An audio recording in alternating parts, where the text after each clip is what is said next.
Hi there, and welcome at Smully Art. It's October, and this means for a lot of artists, Inktober. Inktober is an initiative launched by Jake Parker, an American illustrator and comic book artist, and it consists of an art challenge wherein artists are challenged to do 31 ink drawings in 31 days. One drawing for each day in October. There's also a prompt list with themes for each day, and let's take a look at the prompt list of 2019.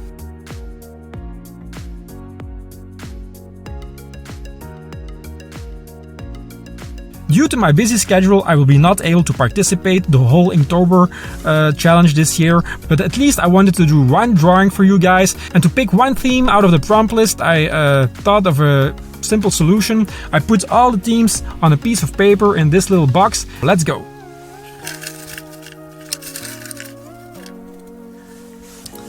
Let's see what we have here. And the drawing I will be making is Dragon. Well, that's right up my alley, I think, so let's not wait any longer and let's get to drawing.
So that's it for this week. I hope you liked the drawing. Too bad I cannot do the whole Inktober experience this year, maybe next year. But if you like this drawing, hit the like button, subscribe if you aren't already, and hit the bell to be notified when I put out new videos. It's every Friday, a great way to start the weekend. And if you know somebody in your surroundings, a family member or a friend who would like to see these kinds of videos as well, don't hesitate to share. That wraps up this week's video. We will see each other again next Friday. Bye!